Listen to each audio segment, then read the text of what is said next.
The Dream in America. February 6, 2020 by Anna von Reitz. The year was not noted, but somewhere around 478 AD, a young French Celtic prince, who had only vague notions of what Christianity might be, fell asleep and dreamed of a magnificent country to be established far to the west, a place where all men embraced what they called the true God within, and each one had his own peaceful and lovely home and garden. Awakening from this dream, he could not forget it or bear to come back to the realities of France, even though, to be sure, he enjoyed many advantages as the nephew of the King of Gaul. He was so enraptured by what he had seen that he could talk and think about little else, and he set about trying to turn his own small principality in the Auvergne region of France into a living model of this magnificent realm where everyone accepted the true God within as the only king and every man and creature was blessed.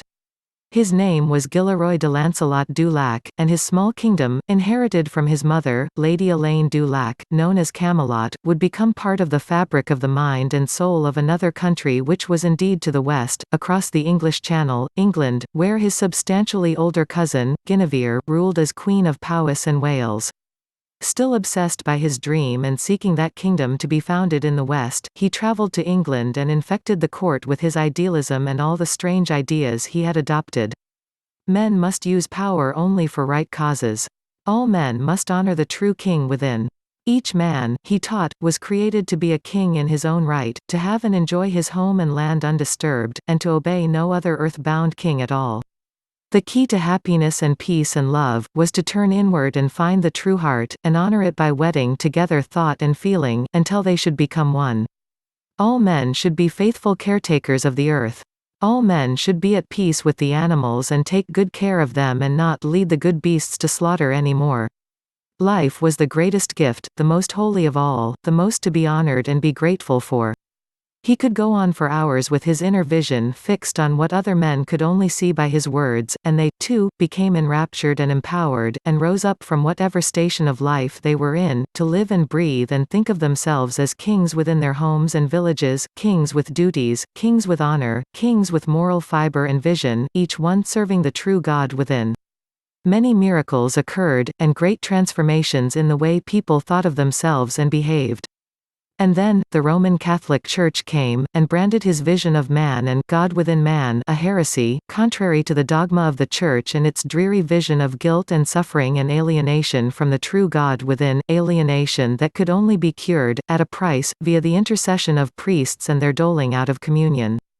So now you know what happened to Camelot and where its ruins lie buried, and also know the vision of heaven on earth, the New Jerusalem, that inspired it and inspired him, Guilleroy, which means William the King, and his kinsmen and clan, the Belchers, forever afterward, a vision of a mighty and happy kingdom, a kingdom that would be blessed and also be a blessing to the entire earth, a self-governing nation where each man would be a king unto himself, serving the true God within and living with passion for all that is right and good and true and just.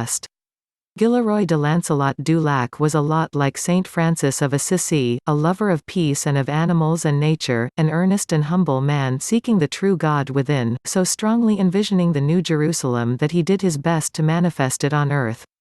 He was not a murderer or philanderer or even the great man at arms that the Church and later writers portrayed. He was a dreamer and visionary whose passion to realize his dream on earth has transcended 1,500 years and 60 generations. You often hear the phrase, the American dream, but now you know the dream that inspired the men who founded America, the dream of that happy Western kingdom, ruled by common men all acting as kings in their own right, all of them subjects only to the true God within, and a common vision of brotherhood and justice and honor and goodness and right. Each one self-governing. Each one in possession of his own well-cared-for kingdom.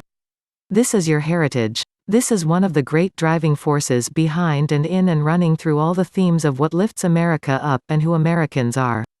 Belcher is the clan name, used by the clan chieftain, much as they still do in Scotland today, where the head of the clan MacDonald is known as the MacDonald. James Clinton Belcher is the Belcher de Armentois. The family name is du Lac.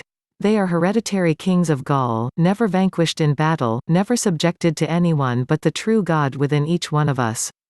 So all those priests and lawyers who have been shuttling around and claiming that James Clinton Belcher lacks standing need to hitch up their garters and take in the fact, his family name is Guilleroy de Armentois du Lac.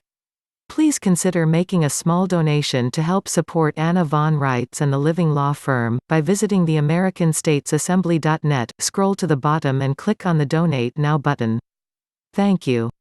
If you enjoy having Anna's latest articles made into videos, please consider making a purchase from Ed's website wellnessrods.com. Thank you.